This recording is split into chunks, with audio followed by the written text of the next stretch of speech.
कि digestive system क्या है। तो यह क्या है, पाचन तंत्र है, और इसमें इसका जो अंग है हम लोग स्टोमक, बोलिए STOMACH, यानी कि हम लोग किसके बारे में पढ़ेंगे, स्टोमक के बारे में। स्टोमक क्या होता है हिंदी में कौन बताइए, पेट, वेरी गुड, बेली है ना, बेली, बेली नोड नहीं, बेली मतलब बेली पेट के बारे में पढ़ेंगे, बेली नोड तो पटना में है। चलिए बढ़े आगे। तो कहता है कि डाइजेस्टिव सिस्टम, तो डाइजेस्टिव सिस्टम कहाँ है, पेट में कि पेट के बाहर में ना बाबू, पेट में। पेट में। तो पेट का चीज हम लोग पढ़ेंगे, एक एक चीज पढ़ेंगे, तो इसको बने रहिए, समझिए। डाइजेस्टिव सिस्टम, जैसे डाइजेस्टिव का मतलब होता है पाचन और सिस्टम का मतलब होता है तंत्र। जब कई चीजें एक साथ मिलकर कार्य करती है, जब कई चीजें एक साथ मिलकर कार्य करती है, वह सिस्टम कहलाती है। तो अभी किसके लिए पढ़ रहे हैं हम लोग, पाचन के लिए। तो डाइजेस्टिव में कोई एक तंत्र नहीं होता, कई सारे तंत्र डाइजेशन के लिए कार्य करते हैं, वही प्रक्रिया डाइजेस्टिव तंत्र या डाइजेशन कहलाता है। ठीक है, चलिए अब आगे बढ़ते हैं। जैसे बाबू हम आपको फिगर के माध्यम से समझाना चाहेंगे।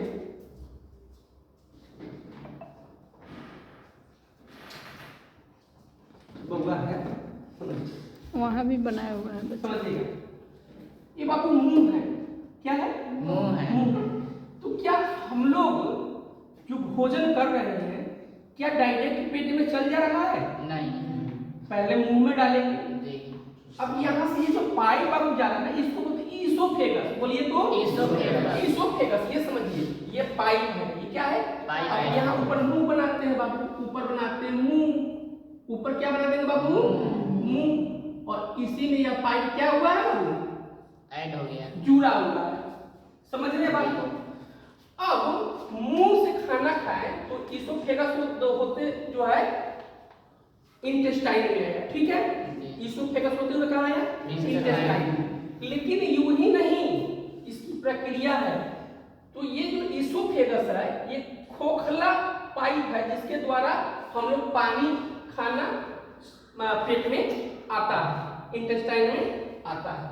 तो ऐसा थोड़ी ना कि डाल दिया अंदर आ गया भाई, उसके बाद और चीजें हैं, टीथ है, हम लोग का जीभ है, इसमें सलाइवा बनता है, बहुत सारी प्रक्रिया है, उस सब के बारे में हम लोग क्या करेंगे, पढ़ेंगे।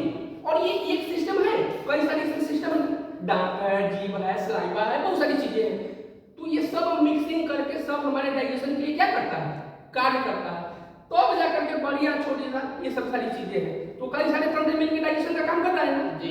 इसीलिए कई सारे तंत्र जब डाइजेशन के लिए काम कर रहा है, वह प्रक्रिया क्या कहला रहा है, डाइजेशन कहला रहा है, डाइजेस्टिव सिस्टम कहला रहा है। चलिए आगे बढ़ते हैं।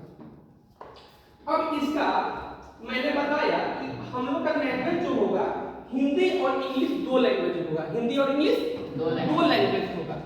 तो चलिए हिंदी में बता दिया, इंग्लिश में इसको समझिए। कहता है डाइजेस्टिव सिस्टम, कहता है it this is made of, made मतलब बनना, किस चीज से बना हुआ है, तो ग्रुप ऑफ ऑर्गेन। देखिए मैंने बताया कि ग्रुप ऑफ ऑर्गेन मतलब कई सारा ऑर्गेन एक साथ काम करे, एक ग्रुप में काम करे, एक समूह में काम करे।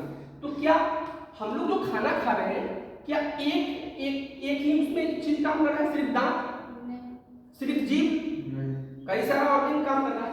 इसीलिए कई सारा ऑर्गेन एक साथ काम करे, इसलिए क्या बोल रहे हैं लोग, ग्रुप।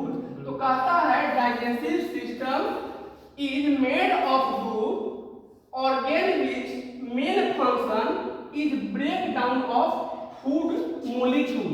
फूड मोलिक्यूल कौन सी करता है, ब्रेक डाउन, यानी कि तोड़ने का काम करता है। इसका मेन फंक्शन होता है भोजन को तोड़ना, भोजन को तोड़ना of food molecule into A small molecule, यानी कि छोटे छोटे अणु में बड़े अणु को छोटे छोटे अणु में क्या करता है, तोड़ देता है। पीछ पाछ करके स्लाइवा मिला के क्या करता है, कूच देता है, तोड़ देता है, पीस देता है ना। तो बड़े अणु को किस अणु में तोड़ता है, छोटे छोटे अणु में, छोटे छोटे अणु में तोड़ता है। और a small molecule convert into energy, और वही छोटा छोटा जो मोलिक्यूल होता है, अणु होता है, वह टूट के किस में कन्वर्ट हो जाता है, एनर्जी में।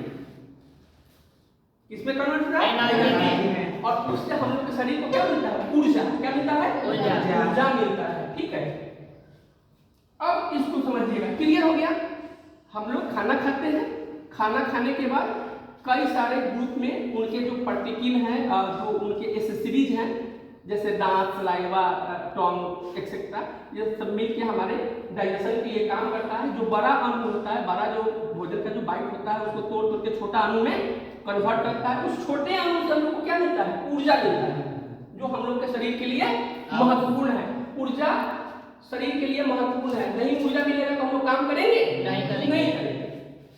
अब कहता है digestion system also called GI tract, और इसी सिस्टम को हम लोग जीआई ट्रैक्ट बोलते हैं। क्या बोलते हैं? GI tract. अब आपके जेहन में यह होगा कि भाई जीआई ट्रैक्ट क्या है? तो जीआई ट्रैक्ट को हम बोलते हैं gastro intestine. Gastro intestine tract. GI tract को क्या बोलेंगे? Gastro intestine tract, also called alimentary canal. Also called alimentary canal. जहां पे जीआई ट्रैक्ट हो तो समझिए कि गैस्ट्रो इंटेस्टाइनल ट्रैक्ट की बात हो रही है, और उसी को हम लोग एलिमेंट्री कैनाल भी कहते हैं। जैसे एक आदमी है, उसके देखिएगा ना दो उपनाम होंगे, घर में कुछ और बोलेगा और उसका एक और उपनाम होगा, और दोस्तों से उसका एक और उपनाम रखा होगा, जो उसके बाद में उसके बाप को पता चला रही, अच्छा ये तोरे नाम हो, समझ रहे हैं? कुछ लोग होगा, समझिएगा, जैसे घर में नाम होगा उसका श्याम, घर में नाम होगा